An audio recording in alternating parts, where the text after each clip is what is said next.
Good afternoon, good morning, good evening, wherever you are that's watching Mindset right now. I want to say thank you for chiming in. Don't forget to hit the like and subscribe button right there down below. That way, the algorithm knows that at the end of that, I bring some really good information. Don't forget to hit the bell. It will let you know when I am online. Today's mindset is going to be interesting. Actually, you know what? Let me start off with a prerequisite. Um, if you want something done, it's probably better if you do it yourself. I've come to the conclusion coming into 2020, sorry, 2020. I'm like 4 years late. 2024.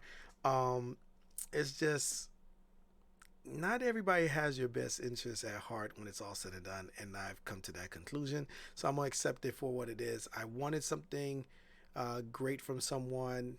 They said they're gonna really revamp it, make my mindset a little bit more interesting and everything else, and it's just not gonna happen. So I'm going to go ahead and spearhead it myself, just the way it is, and we're just gonna go ahead and conquer it there. Let me go ahead and get my theme music going. Hold on to make sure my audio is on point. Before that, let me mute that before it just turns into chaos because I am starting everything up. All right, that looks like it's right, and that looks like it's right. Okay, boom, perfect. So that should get my audio going the way I need to. All right, so let's start from the beginning. So, everybody that actually been into some of my mindset, seen some of my videos, I try to be very detail orientated, and I appreciate everyone that participates. My mindsets usually last for a few minutes to no more than like 30 minutes the most, but generally try to average it around 15. But I'm probably going to put some things a little bit shorter. So the first thing I want to kind of bring in is not that camera, but for some reason they over put it on that side. Is my other 1920. There we go.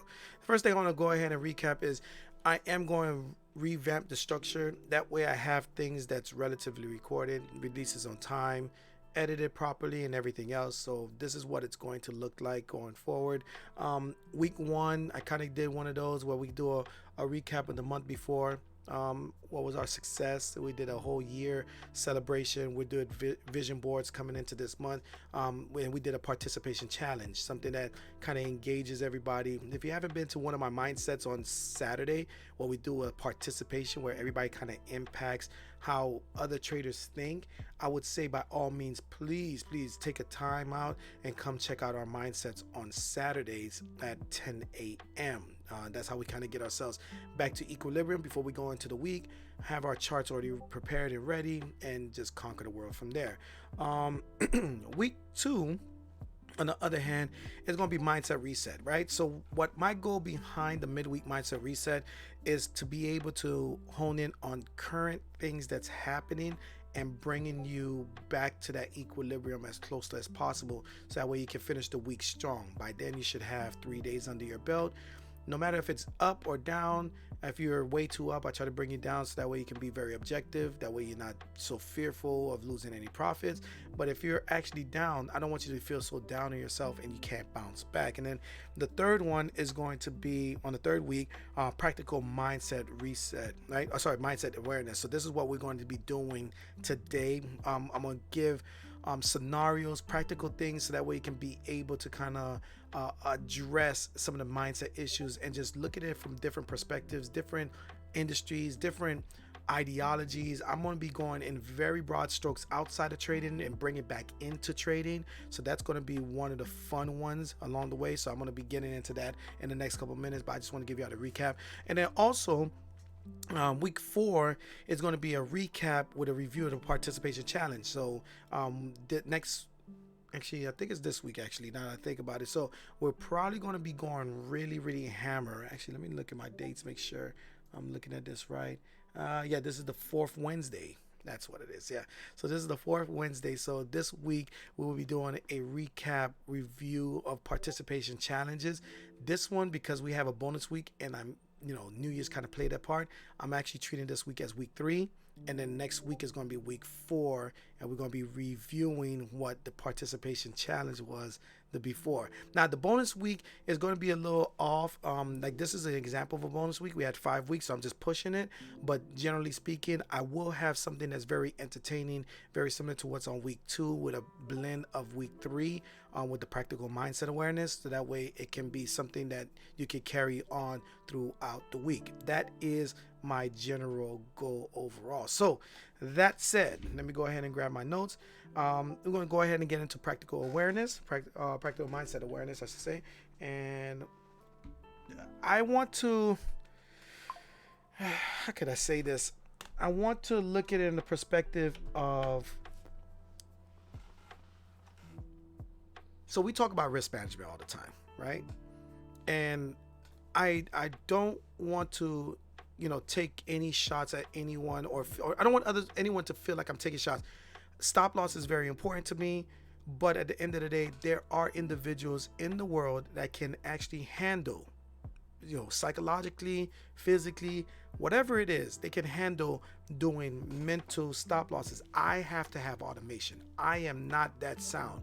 If I see it starting to pull back and I don't have a stop loss, a whole lot of if then and maybes if thens go out the window, and a whole lot of maybes and hopes start to come in. So I really hone in deep on the fact that I have to visualize my plan so I can be very objective, very direct, because the creative nature of my personality, I'll start to like really bend the rules as far as where my stop losses and take profits go. So in this case, I want to kind of do a little bit of a story or a background, right? Let's take a farmer, for example. A farmer has a way of like building their crops, and for all my farmers, you can go ahead and put in a comment your thoughts and backgrounds and everything else. But my parents are I'm second generation Haitian, so my parents are from Haiti. So I've been to some of my family farms. For example, we've had a pig farm, we've had like sugar cane. That's a big thing. So I would say, generally speaking, farmers always plan for the future. Hence the reason why the futures market even exists in itself, because you're paying for current prices or current situation based on the dynamics, and you're ensuring you'll lock in a certain price in the anticipation that is going to result into a certain amount of yield, right? To give you a broad stroke of what I mean, let's just say you have a bushel of corn, for example, and shout out to Jason, he put me up on game on how some of this farm stuff works, how he kind of got started in futures. But you pay for a bushel, you're selling a bushel of corn, but you just put the seeds in, right? And that the land is relatively fertile, so it's going to yield a certain amount of quality corn when it's all said and done, because of historical data. Of course, how much you can yield based on your farm. Now what you do, you go to the open market like the futures market, and you put yourself out there, and that right there is what you're expecting as far as a farmer. If I know for a fact it costs me 100 a bushel, and I think if I just lock in the price right now, that means I could sell it for 110. That means I'm good, right? That 110 is amazingly great. But at the end of the day, Joe Schmo down the road, or someone else that has a farm that also sells corn, he yields a whole bunch. So there's a lot of supply out there. So I want y'all to think of that in that regard, that farmers are always looking to just make the most money as possible. But where's the risk management? Now, there's a couple ways that you can look at risk management, and this is where I want to kind of bring this story all the way in. In the futures market, especially as me, I'm a futures trader, we are looking at like NASDAQ. I trade NASDAQ. We're looking at NASDAQ as that place that we want to be able to trade, make the money and everything else. But when we get in modes of consolidation, that is like planting the seeds, right? We're planting the ideology of, okay, now that we're consolidating, what type of result are we going to get? Are we going to get a lot of supply where, everybody else is selling all over the place, which is going to drive the price of the market down? Or are we going to have a whole lot of demand because there's not enough sellers there, and that's going to drive the price up? So when you're dealing as a farmer in the marketplace in itself, you have to know where your risk management is, right? And I think a lot of traders, when you get into a lot of trouble in the market, you're not placing your risk management in multiple ways. Let me give you two versions of this. One version of it is that you're playing inside of a consolidating ticker in itself, and instead of doing various tickers, in this case, or for a farmer, you're not doing various crops. What if corn is just way too supplied by the market? Everybody's doing corn. Maybe you should do turnips. Maybe you should do tulips. Not tulips, well, that's flowers, but technically you can farm flowers for, some florist in itself, right? But that's not even the point. At the end of the day, you have to basically put in that ground something that's going to yield the results. So when you put that seed is your money. The moment that you open a trade, that is your money. You're planting it and you're looking for it to yield some results, right? But if you're just planting it in a random season, let's just say it's not the time, it's not the seasonality, it's not the area for specifically that crop, like tulips, for example. And then out of nowhere, they never grow. You have nothing to sell. So now you just have all this wasted money. It gets eaten up, and then life just passes you by. So I want you to understand that you got to kind of diversify yourself. When I started up the futures floor, and those that's in the cheat code community understood, I wanted, it was kind of like a learning on the job type of thing, because one, I felt like coming from stocks and options, everybody's ideology of getting so many multiple tickers, it was kind of leaving everybody in shambles, because every ticker has a different personality characteristics. It's built by the individuals inside of that specific ticker in the market. And I've talked about this in psychology, right? So I literally said to my floor, we're only watching one chart. At that point it was ES, then we switched to NASDAQ because it was a little faster. And we only watched the NASDAQ. We didn't go into it. There's a whole bunch of things we could trade. You could do lean hog. You could do ZB, which is the bonds. Yeah, just like how stocks and options has Tesla, Netflix, and all of the different tickers in itself. And what we kind of were trying to do was teach how to look at a chart. But it's just like the farmer and the corn. There was a point where we got caught in consolidation cycles and we were losing some money along the way and everything else. But that wasn't the purpose. The purpose was, I want to be great at farming. I wanted to be great at reading a chart. I wanted to be the best at that. So if you do feel like during this midweek mindset reset that you are in a point where you feel like you can't read the chart, or it feels like whiplash, or it feels like every time you take a trade you try to flip it and go back the opposite direction, you're still getting relatively burned, I want you to just take one ticker. If you're doing stocks and options, if you're futures, I want you to take one instrument. If you're doing forex, same thing. I want you to take one. Learn it. Learn how to be able to trade without the distractions of being, okay, you know what, now I'm on this chart, now I'm on this chart. Get your footing on what type of trading style, trading strategy, and see what type of yielded results, right? And that will go ahead and balance you a little bit, especially if you feel like you're thrown, right? And when you get to a certain point, let's just say that's step one. The farmer makes corn, he yields a certain profit, everything's great. But then he's hearing from the marketplace there's not enough, let's call it sunflower seeds, right? There's not enough sunflower seeds, so because nobody's growing sunflowers, right? I want you to be able to kind of like, okay, you know what? I'm great at corn. I'm able to kind of make money and it keeps me stable so I can still, pay for the farm, pay for your trading, right? I don't want you to take money from, your side business or your current business and pour it back into the market. Find a way to be profitable. And if you're not profitable, practice, get your paper trading in place, right? And then when you're starting to diversify yourself and go into other instruments, in this case, sunflower, or let's just say we have some individuals, when I took November or December of 2023, and I started exposing my floor to other commodities. I use an 8 grid, right? And in my 8 grid is NASDAQ, oil, gold, silver. Sometimes I switch silver with ES, the British pound, which is a currency, natural gas, Russell, which is another indice, and then the dollar, just to kind of track, because I wanted to expose them on the possibilities that If one is in a consolidation cycle, then guess what? That means it's just not ready. It's not ripe. It's there. You can trade it, just like corn is there, but it's just not. It's not mature enough for you to pluck it off the ground and sell it out to the marketplace. That's what those consolidation cycles happen. And if we look at the market today, there was a lot of consolidation cycles as we were slow bleeding up, right? So there is those points where those consolidation cycles come in. That's the positions you take, and then you just plant the seed waiting for it to mature. Now, if it's not giving you a result and it's just literally staying in one spot, maybe check over to the other instrument, but that is going to be more advanced techniques along the way. So the farmer always diversifies himself when it's all said and done. Yes, there are some farmers that only specifically go with one individual. My nose just disappeared. Hold on for a second. And there we go. Right?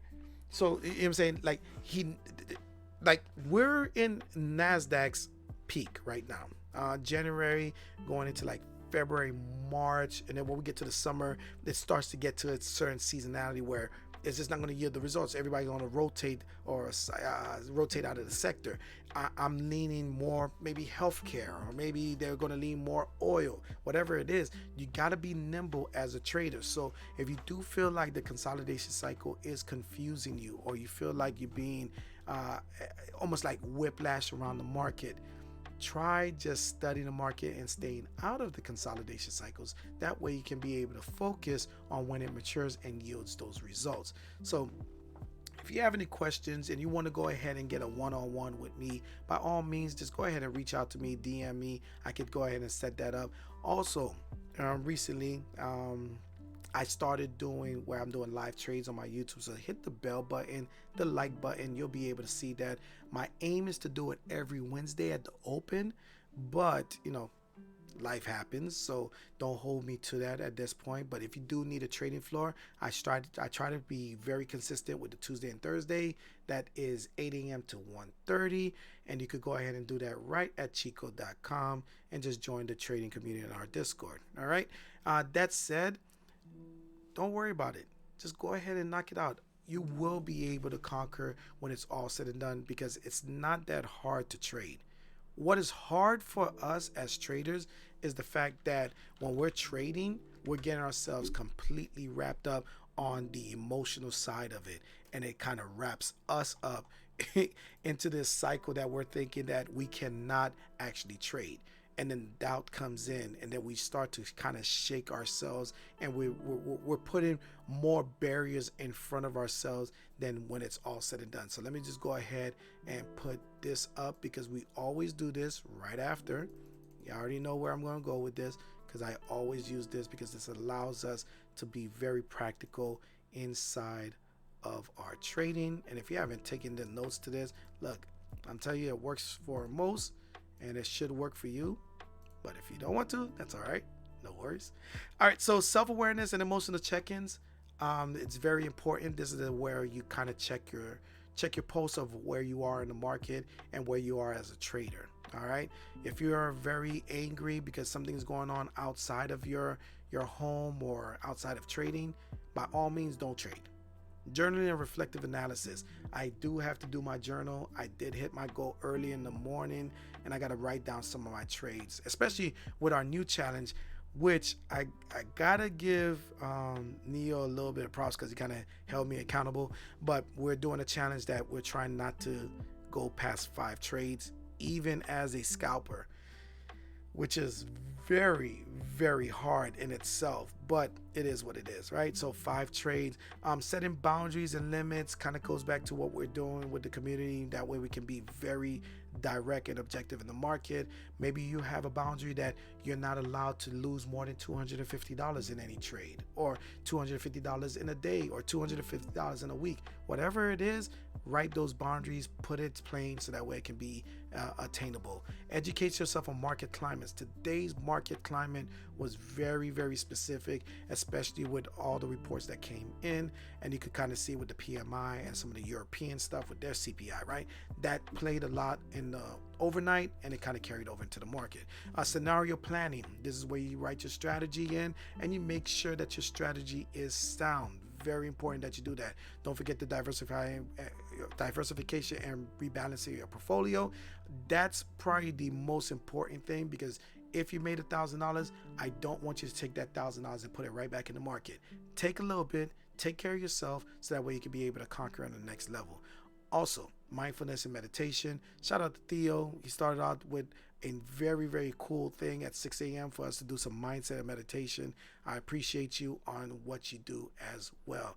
On that note, that is pretty much it. And I thank you for taking an opportunity. And don't forget to hit the like and the bell button whenever I'm online. That way you can find me. Until then, I will see you. Have a great day, my neighbors.